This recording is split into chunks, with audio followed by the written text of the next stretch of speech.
Hello everyone, polytechnic colleges में 2020-21 के नए सेशंस स्टार्ट हो गए हैं। उन नए सेशन की क्लासेस भी स्टार्ट हो गई हैं। जैसा कि आप जानते हैं कि ड्यू टू कोरोना जो क्लासेस हैं वो ऑफलाइन नहीं हो सकती हैं, क्लासरूम के अंदर नहीं हो सकती हैं, इसलिए मोस्टली क्लासेस ऑनलाइन कंडक्ट की जा रही हैं। इसी के लिए या तो आपकी ई मोड में क्लासेस ली जा रही हैं या फिर यूट्यूब पे लेक्चर अपलोड करके क्लासेस ली जा रही हैं। इसी के सेशन में कंप्यूटर साइंस जो थर्ड ईयर के स्टूडेंट हैं उनका एक सब्जेक्ट है 310 पीएचपी एंड मायस्क्यूएल। पीएचपी एक प्रोग्रामिंग लैंग्वेज होती है और मायस्क्यूएल एक डेटाबेस मैनेजमेंट सिस्टम होता है। दोनों को एक साथ क्लब करने का मतलब यही है कि दोनों जब एक साथ जुड़ते हैं तो वो हमारे वेबसाइट कोई सॉफ्टवेयर या प्रोजेक्ट बनाने के लिए काम आते हैं, क्योंकि एक प्रोजेक्ट बनाने के लिए आपको एक प्रोग्रामिंग लैंग्वेज और डेटाबेस मैनेजमेंट सिस्टम के बारे में इंफॉर्मेशन होनी चाहिए। बट ऐसा नहीं होता कि आपको अगर पीएचपी नहीं आती तो आप मायस्क्यूएल नहीं पढ़ सकते, या फिर आपको मायस्क्यूएल नहीं आती तो आप पीएचपी नहीं पढ़ सकते। आप दोनों को इंडिविजुअली अलग अलग भी पढ़ सकते हैं। इसी के लिए हमने मायस्क्यूएल जो है उसके लिए लेक्चर्स स्टार्ट किए हैं। मायस्क्यूएल के ऑलमोस्ट सभी लेक्चर्स मैं यूट्यूब पे अपलोड कर चुकी हूँ और जो कुछ लेक्चर्स बचे हैं वो आगे अपलोड हो जाएंगे। इसी में मायस्क्यूएल की ही इस सीरीज के अंदर हमारा आज का टॉपिक है SQL operators. SQL statement generally कुछ रिजर्व वर्ड्स या कैरेक्टर्स कंटेन करते हैं जिन्हें comparison, arithmetic, logical operations perform करने के लिए यूज किया जाता है। इन रिजर्व वर्ड्स या कैरेक्टर्स को ही ऑपरेटर्स के नाम से जाना जाता है।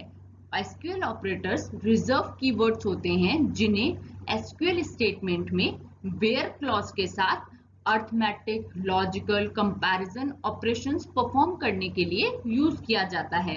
वेयर क्लॉज क्या होता है वो मैंने आपको डिटेल में अपने प्रीवियस लेक्चर में बताया है।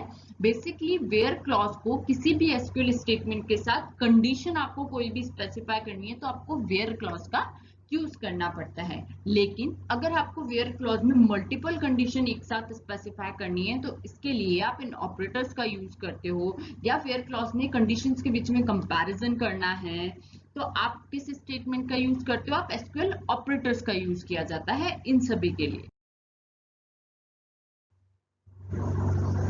Types of SQL operators. Generally SQL में ऑपरेटर्स तीन टाइप के होते हैं। First arithmetic operators, second comparison operators and third logical operators. आज के इस लेक्चर में मैं आपको अर्थमेटिक ऑपरेटर्स के बारे में बताऊंगी। एसक्यूएल के बाकी दो ऑपरेटर्स कंपैरिजन और लॉजिकल ऑपरेटर्स के बारे में मैं आपको अपने आने वाले लेक्चर्स में बताऊंगी। SQL arithmetic operators. इन ऑपरेटर्स का यूज अर्थमेटिक ऑपरेशन जैसे एडिशन, मल्टीप्लिकेशन, सब्ट्रैक्शन आदि परफॉर्म करने के लिए किया जाता है। एसक्यूएल अर्थमेटिक ऑपरेटर्स इस प्रकार से हैं।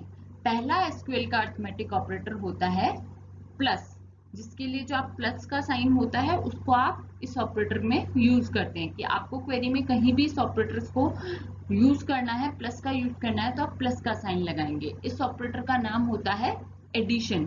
ये ऑपरेटर करता क्या है? इस ऑपरेटर के बोथ साइड जो वैल्यूज होती हैं उनको ऐड करके आपको रिजल्ट दे देता है। सपोज आपको किसी भी टेबल में दो कॉलम्स की वैल्यूज को ऐड करना है तो उसके लिए आप कौन से ऑपरेटर का यूज करेंगे? एडिशन ऑपरेटर का यूज करेंगे। सेकेंड अर्थमेटिक ऑपरेटर होता है माइनस। इसके लिए जो माइनस का साइन होता है उसे यूज किया जाता है और इस ऑपरेटर का नाम होता है सब्ट्रैक्शन ऑपरेटर। इस ऑपरेटर को बेसिकली आप सब्ट्रैक्ट ऑपरेशन परफॉर्म करने के लिए यूज करते हो। तो ये क्या करेगा? आपकी जो लेफ्ट हैंड साइड की वैल्यू होती है उसमें से राइट हैंड साइड की वैल्यू को क्या कर देगा? सब्ट्रैक्ट कर देगा। बेसिकली आपको किसी भी टेबल में दो या मल्टीपल कॉलम्स में की वैल्यूज को सब्ट्रैक्ट करना है तो आप किसको यूज करते हो? सब्ट्रैक्शन ऑपरेटर का यूज किया जाता है। थर्ड अर्थमेटिक ऑपरेटर होता है आपका मल्टीप्लाई के लिए, जिसके लिए आप स्टार का साइन यूज करते हैं। इस ऑपरेटर का नाम होता है मल्टीप्लिकेशन ऑपरेटर। बेसिकली ये ऑपरेटर दो कॉलम्स की वैल्यूज को मल्टीप्लाई करने के लिए यूज करते हैं। इस ऑपरेटर के बोथ साइड जो वैल्यूज होती है वो क्या हो जाती है? मल्टीप्लाई हो जाती है। अगर आपको किसी टेबल के कॉलम्स जो है उनकी वैल्यूज को मल्टीप्लाई करना है तो उसके लिए आप मल्टीप्लिकेशन ऑपरेटर्स यूज करते हैं। मेक श्योर जो आपकी वैल्यू हो वो क्या हो, न्यूमेरिक हो, कोई आप करेक्टर को या स्ट्रिंग को मल्टीप्लाई नहीं कर सकते हैं। फोर्थ ऑपरेटर जो होता है आपका अर्थमेटिक, वो होता है डिवाइड के लिए। इसके लिए फॉरवर्ड स्लैश का यूज के साइन का यूज किया जाता है। इस ऑपरेटर का नाम होता है डिवीजन ऑपरेटर। बेसिकली ये ऑपरेटर क्या करता है, वही सेम ऑपरेशन जो हम किसी भी दो वैल्यूज को डिवाइड करते हैं तब परफॉर्म होता है। क्या कि लेफ्ट हैंड साइड की वैल्यू को राइट हैंड साइड की जो वैल्यू होती है इस ऑपरेटर की उससे डिवाइड कर देता है, और जो जितने भी टाइम वो डिवाइड होता है वो रिजल्ट हमें डिस्प्ले कर देता है। इसे भी हम किसी ऑपरेटर किसी भी टेबल के मल्टीपल कॉलम्स या दो कॉलम्स हैं जिनकी वैल्यूज को हमें डिवाइड करना है तो उसके लिए हम इसे यूज कर सकते हैं। नेक्स्ट जो हमारा ऑपरेटर आता है वो होता है मॉड्यूलस ऑपरेटर। इसके लिए जो आपका परसेंटेज का साइन होता है उसको यूज करते हैं और इस ऑपरेटर का नाम होता है मॉड्यूलस ऑपरेटर। बेसिकली ये ऑपरेटर क्या करता है, लेफ्ट हैंड साइड की वैल्यू को राइट हैंड साइड की वैल्यू से डिवाइड कर देता है।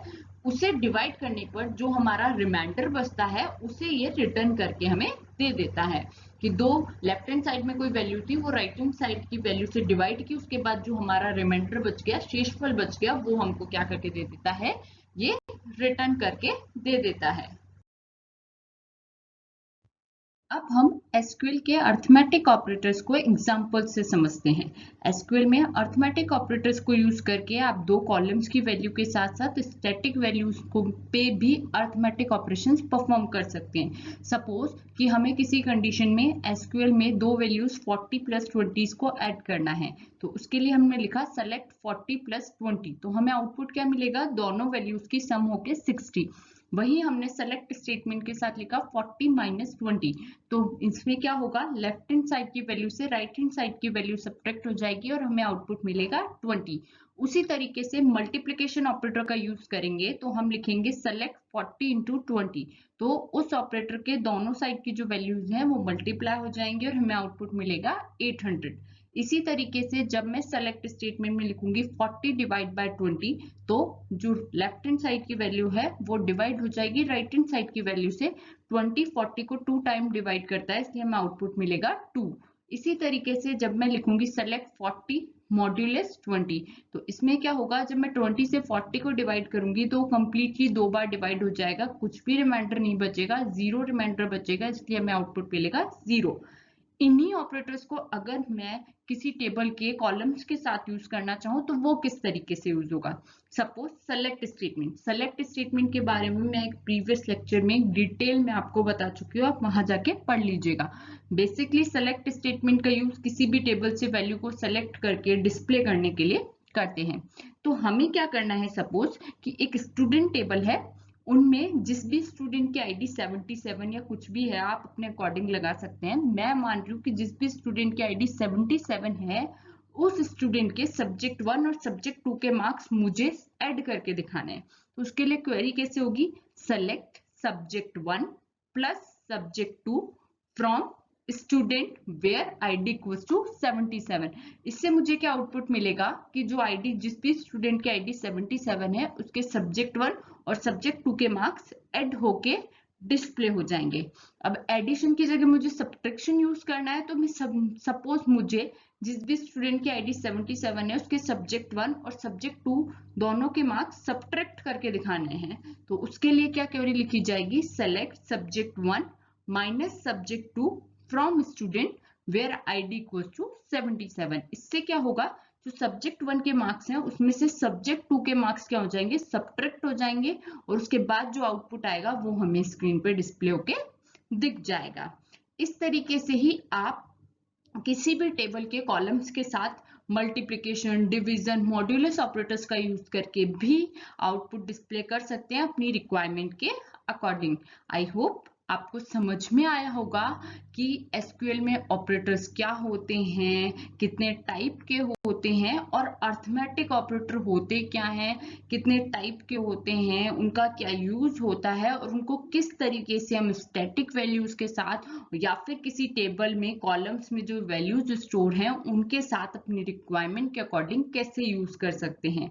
फिर भी अगर आपको कोई प्रॉब्लम आती है तो आप मुझे कमेंट में या फिर मुझे किसी भी तरीके से कांटेक्ट करके पूछ सकते हैं अगर आपको जो भी आपका एसक्यूएल के ऑपरेटर्स हैं उनसे रिलेटेड कोई भी क्वेरी होती है तो। Thank you. अपने नेक्स्ट लेक्चर में मैं आपको बाकी बचे हुए दो जो भी ऑपरेटर्स बचे हुए हमारे लॉजिकल ऑपरेटर और कंपैरिजन ऑपरेटर उनके बारे में बताऊंगी। Thank you.